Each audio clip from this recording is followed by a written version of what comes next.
വയനാട്ടിലെ ദുരിതാശ്വാസ ക്യാമ്പിൽ കഴിയുന്നവർക്ക് സാന്ത്വന പരിചരണം നടത്തി തിരിച്ചെത്തിയ കേരള എഡ്യൂക്കേഷൻ കൗൺസിലിൻ്റെ കീഴിലുള്ള Kanhangad Akshara pre primary and Montessori teachers training സെൻ്ററിലെ അധ്യാപികമാർക്കും അധ്യാപക വിദ്യാർത്ഥികൾക്കും Akshara pre primary and Montessori teachers training സെൻ്ററിൻ്റെ ആഭിമുഖ്യത്തിൽ സ്വീകരണവും അനുമോദനവും നൽകി.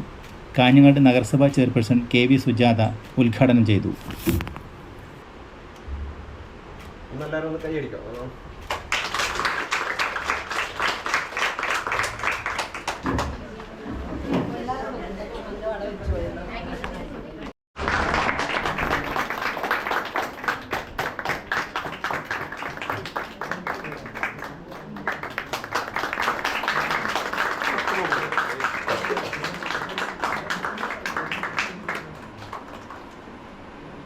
അടുത്തതായി ശ്രീമതി അശ്വിനി.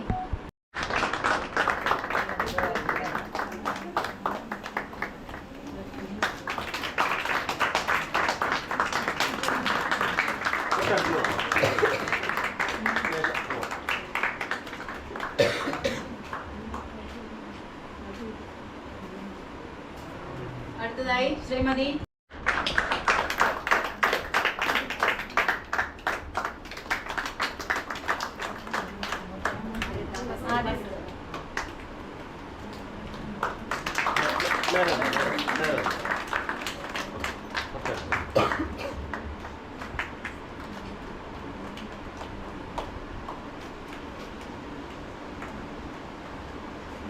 അടുത്തതായി ശ്രീമതി പ്രേമലത ടീച്ചറെ ക്ഷണിച്ചോളൂ.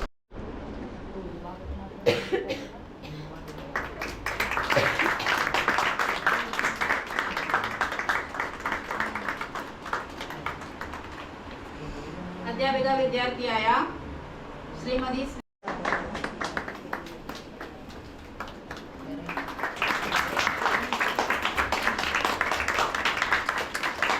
എല്ലാവരും കൂടിയിട്ട് ഒരു ഫോട്ടോ ഇപ്പുറത്ത് എടുക്കാം. എല്ലാവരും അക്ഷര പ്രീ പ്രൈമറി സ്കൂളിലെ അധ്യാപക വിദ്യാർത്ഥിനികളെ പ്രിയപ്പെട്ടവരെ, ഇങ്ങനെ തുടരെ മീറ്റിങ്ങുകളാണ് 2 ദിവസമായി അവിടെ ഇല്ലാത്തത്. അതുകൊണ്ട് ഈ ഒരു പരിപാടി വളരെ പ്രാധാന്യമുള്ളതാണ്, വളരെ അഭിമാനകരമായിട്ടുള്ള ഒന്നാണ്. അതുകൊണ്ടാണ് ഇടയിലൊന്ന് വന്നു പോകാമെന്ന് തീരുമാനിച്ചത്. നമ്മളെ നാടിനെ സംബന്ധിച്ചിടത്തോളം നമ്മുടെ ഒരു പ്രത്യേകത അതാണ്, മലയാളികളുടെ ഏറ്റവും പ്രധാന പ്രത്യേകത എന്ന് തന്നെ പറയാം.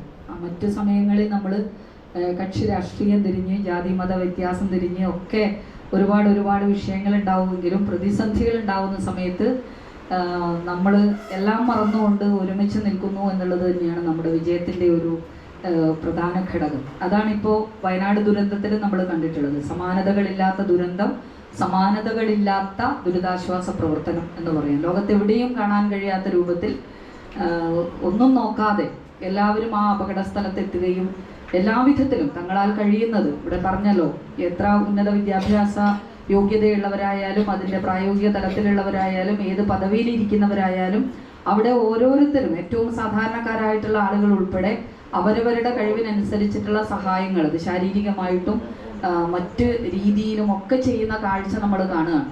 അത് ലോകം തന്നെ അത്ഭുതത്തോടെ നോക്കുകയാണ്. ഇത്തരത്തിലുള്ള ഒരു സഹായ പ്രവാഹം, അതുപോലെ തന്നെ ഇത്തരത്തിലുള്ള ഒരു ശാരീരികമായിട്ടുള്ള പങ്കാളിത്തം. നമ്മുടെ യുവജനങ്ങളെയൊക്കെ നമ്മൾ പലതരത്തിൽ കുറ്റപ്പെടുത്താറുണ്ട്, പല രൂപത്തിൽ പ്രായോഗികമായിട്ടുള്ള അല്ലെങ്കിൽ സമൂഹത്തിന് നന്നായിട്ട് ഉപയോഗിക്കുന്ന ഒന്നും ചെയ്യുന്നില്ല, അവരുടെ യുവത്വം പാഴാക്കി കളയുന്നു എന്ന് പറയുന്നതൊക്കെ മാറ്റിമറിച്ചുകൊണ്ട് ഏത് അപകടത്തിലും സൈന്യം പോലും അടിച്ചു നിൽക്കുന്നിടത്ത് അവരെത്തുകയാണ്. അങ്ങനെയുള്ള ഒരു അഭിമാനകരമായിട്ടുള്ള മുഹൂർത്തത്തിൽ പങ്കാളികളാകാൻ ഈ ഒരു അക്ഷര പ്രീ പ്രൈമറി സ്കൂളിലെയും ആളുകൾക്ക് കഴിഞ്ഞു എന്നുള്ളത് നമ്മളെ സംബന്ധിച്ചിടത്തോളം, ഈ നാടിനെ സംബന്ധിച്ചിടത്തോളം ഏറ്റവും അഭിമാനിക്കാവുന്ന ഒന്നാണ്. അവരുടെ ജീവിതത്തിലുടനീളം ഇനി ഏത് സംഭവങ്ങൾ വരുമ്പോഴും അവർക്ക് അഭിമാനത്തോടെ പറയാവുന്നതാണ്, ഇന്നെടുത്ത് ഞങ്ങൾ ഇങ്ങനെ പങ്കാളികളായിരുന്നു. എപ്പോഴും അങ്ങനെയാണ് നമ്മൾ അഭിമാന മുഹൂർത്തങ്ങളിൽ ഒന്നായിട്ട് സർവീസിലുള്ളവരായാലും ഒക്കെ കാണുന്ന ഒന്ന് നാട് ആവശ്യപ്പെടുമ്പോൾ നമ്മൾ സാധാരണ രൂപത്തിൽ എന്ത് ഡ്യൂട്ടി നിർവഹിക്കുന്നു അല്ലെങ്കിൽ നമ്മൾ അധ്വാനിക്കുന്നു എന്നുള്ളതിനും അപ്പുറത്തേക്ക് ഒരു ദുരന്തം ഉണ്ടാകുമ്പോൾ, ഒരു കാലം ആവശ്യപ്പെടുമ്പോൾ നമ്മൾ എന്താണ് എല്ലാം മറന്നുകൊണ്ട് നമ്മൾ ചെയ്തത് എന്നുള്ളതാണ് നമ്മളെ അടയാളപ്പെടുത്തുന്ന ഒന്ന്. ജീവിക്കുക എന്നുള്ളതിനപ്പുറത്ത് എങ്ങനെ ജീവിച്ചു എന്നുള്ളത് അടയാളപ്പെടുത്തിക്കൊണ്ടിരിക്കുന്ന അല്ലെങ്കിൽ അളന്നുകൊണ്ടിരിക്കുന്ന ഒരു കാലമാണിത്. എല്ലാവരുടെയും ജീവിതം പോലെയല്ല. പ്രത്യേകിച്ച് ടീച്ചർമാരെ സംബന്ധിച്ചിടത്തോളം നമുക്കറിയാം, ഞാൻ ഒരുപാട് തവണ ഇവിടെ വന്നതുകൊണ്ട് ഞാൻ അപ്പോഴൊക്കെ പറഞ്ഞിട്ടുണ്ട്, ഒരു മനുഷ്യനെ രൂപപ്പെടുത്തുന്നതിൽ ഏറ്റവും കൂടുതൽ കാര്യങ്ങൾ ചെയ്യാൻ കഴിയുന്ന പ്രായത്തിലാണ് നിങ്ങൾക്ക് അവരെ കിട്ടുന്നത്. ഞങ്ങളുടെ കൈകളിലേക്കൊക്കെ കിട്ടുമ്പോൾ ഒരുപാട് മൗൾഡ് ചെയ്യപ്പെട്ടതിന് ശേഷമാണ് കിട്ടുക. നിങ്ങളുടെ അടുത്ത് അങ്ങനെയല്ല, റോ മെറ്റീരിയൽ ആയിട്ടാണ് കിട്ടുന്നത്. ആ റോ മെറ്റീരിയലിനെ ഒരു സമൂഹത്തിന് ആവശ്യമായ രൂപത്തിലേക്ക്, നിങ്ങൾ ആഗ്രഹിക്കുന്ന രൂപത്തിലേക്ക് നിങ്ങൾക്ക് മാറ്റിയെടുക്കാൻ വേണ്ടി കഴിയും. അപ്പം ആ രീതിയിൽ കിട്ടുന്ന കുട്ടികളെ സമൂഹത്തിന് സംഭാവന ചെയ്യാൻ നിങ്ങൾക്ക് കഴിയുന്നത് പോലെ തന്നെ ആവശ്യപ്പെട്ടപ്പോൾ, അല്ലെങ്കിൽ കാലം ആവശ്യപ്പെട്ടപ്പോൾ, നിങ്ങളോട് ആരും ഇങ്ങോട്ട് വരണം എന്ന് നേരിട്ട് ആവശ്യപ്പെട്ടതല്ല, ഇന്നത്തെ വർത്തമാനകാലം ഈ ദുരന്തമുഖം നമ്മളെ ആവശ്യപ്പെടുന്നു എന്നുള്ളത് കണ്ടറിഞ്ഞ് പോകാൻ 5 ദിവസത്തോളം, ഒരാഴ്ച കാലത്തോളം നിങ്ങൾ അവിടെ താമസിച്ചു. കുടുംബത്തെ വിട്ടകന്നുകൊണ്ട് ചെറിയ കുട്ടികളെയൊക്കെ, സ്വന്തം കുട്ടികളെയൊക്കെ വീട്ടിലാക്കിയിട്ടൊക്കെയാണ് പോയത് പലരും. അതൊക്കെ മറികടന്നുകൊണ്ട് നിങ്ങൾ അവിടെ അവരെ ചേർത്ത് നിർത്താൻ, അവരോടൊപ്പം ചേർന്ന് നിൽക്കാൻ തയ്യാറായി എന്നുള്ളത് ഏത് കാലഘട്ടത്തിലും ഓർമ്മിക്കപ്പെടുന്ന ഒന്നാണ്. അത് ഈ നാടിൻ്റെ അഭിമാനകരമായിട്ടുള്ള നേട്ടമാണ്. ഇനിയും അത്തരത്തിലുള്ള കാര്യങ്ങളിൽ പങ്കാളികളാകാൻ വരും തലമുറയ്ക്കുള്ള ഒരു പ്രോത്സാഹനം കൂടിയാണത്.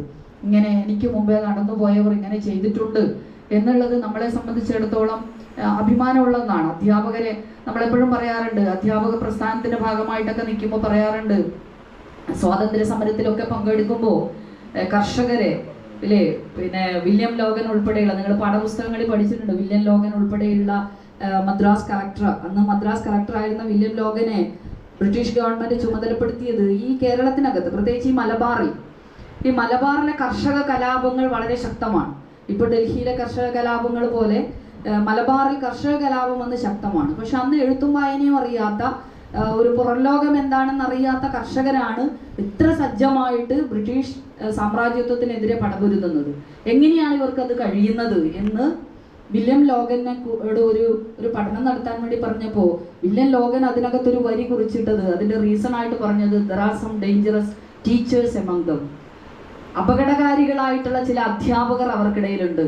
അതായത് അന്ന് അപകടകാരികൾ എന്ന് അവർ വിശേഷിപ്പിച്ചത് ബ്രിട്ടീഷുകാർക്കെതിരെ ഈ ജനങ്ങളെ സംഘടിപ്പിക്കാൻ വേണ്ടി കഴിവുള്ള, അവിടെ പ്രവർത്തിക്കുന്ന ആ കർഷകരെ എന്ന് പറഞ്ഞ് ബോധ്യപ്പെടുത്തുന്ന, അവരെ യോജിപ്പിക്കുന്ന, അവരെ തോക്കിനെ നേരിടാൻ വേണ്ടി പഠിപ്പിക്കുന്ന ടീച്ചേഴ്സ് അവിടെയുണ്ട് എന്നുള്ളതാണ്. അപ്പോൾ ഏത് കാലഘട്ടത്തിലും, ഏത് സമരമുഖത്തും, ഏത് ദുരന്തമുഖത്തും മറ്റു കാര്യങ്ങളോട് ചെയ്യാൻ പറ്റാത്ത അത്രയും നമുക്ക് മനുഷ്യ മനസ്സിനെ ആർക്ക് ചെയ്യാൻ വേണ്ടി പറ്റും? ടീച്ചേഴ്സ് എന്നുള്ള ഒരു വിഭാഗത്തിന്, അത് ഏത് പ്രായത്തിൽപ്പെട്ട കുട്ടികളെ പഠിപ്പിക്കുന്നവരായാലും അധ്യാപക സമൂഹത്തിന് കഴിയുന്ന ഒന്നാണ്.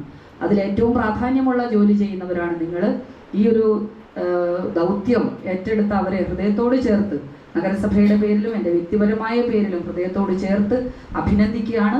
നമുക്ക് അഭിമാനകരമായിട്ടുള്ള നേട്ടങ്ങൾ സമ്മാനിക്കാൻ ഇനിയും നിങ്ങൾക്ക് കഴിയട്ടെ എന്ന് ആശംസിക്കുന്നു. ക്യാമ്പ് കഴിഞ്ഞെത്തിയ അംഗങ്ങളിൽ retired jail superintendent K Kunhikannan, principal KTV Premalatha, അധ്യാപിക വിദ്യാർത്ഥികളായ A അശ്വതി, സൊലേറ, K സ്നേഹ എന്നിവർ അനുഭവങ്ങൾ പങ്കുവച്ചു. അർഷാന സ്വാഗതം പറഞ്ഞു.